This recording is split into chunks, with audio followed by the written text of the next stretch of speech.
వ్యవసాయం అంటే అత్యంత ప్రీతిపాత్రమైనది. వృధాగా నదుల్లో పారుతున్నటువంటి నీటిని కట్టడి చేసి ఎండిపోయినటువంటి బీడు భూములకు నీళ్లు మళ్లించాలని ఆయన చేపట్టిన ప్రాజెక్టులు ఈ రాష్ట్రానికి దశ దిశ నిర్దేశం చేశారు.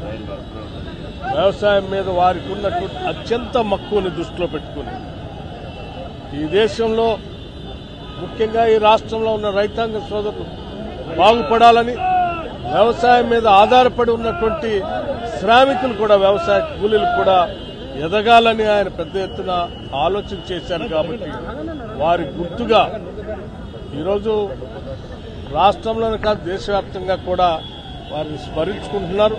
ఇవాళ కాంగ్రెస్ పార్టీ, కాంగ్రెస్ ప్రభుత్వం కూడా వారి మార్గాన్ని అనుసరిస్తూ ముందుకు పోయేటువంటి ప్రణాళికలు తీసుకుని ముందుకు పోతా ఉన్నాం. ఆనాడు రాజశేఖర రెడ్డి గారిని దగ్గరగా చూసినటువంటి వాళ్ళు, లేకపోతే ఆయన కలల్ని నిజం చేయాలని కోరుకున్నటువంటి వాళ్ళు అందరూ కూడా ఈరోజు ఆలోచన చేస్తున్నారు. వారికంటే వ్యవసాయం అన్నా, వ్యవసాయం ద్వారా వచ్చేటువంటి రాబడి అన్నా, దాని మీద ఆధారపడి ఉన్నటువంటి కూలి ప్రజలు వాళ్ళ క్షేమం గురించి ఆలోచన ఉన్నటువంటి అందరూ కూడా ఈరోజు ఆలోచన చేస్తా ఉన్నాం.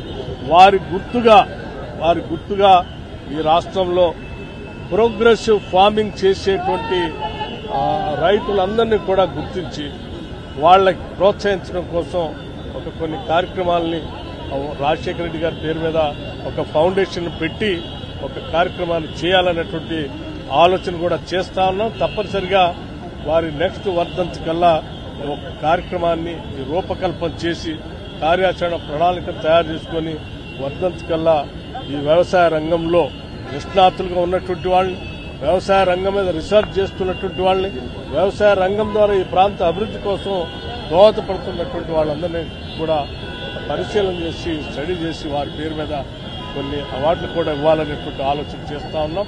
తప్పనిసరిగా వారిని నిత్యం స్మరిస్తూ వారి ఆలోచనలు ముందుకు తీసుకొని పోవటమే మా ముందు ఉన్నటువంటి ఏకైక లక్ష్యంగా అడుగులు ముందుకేస్తాం.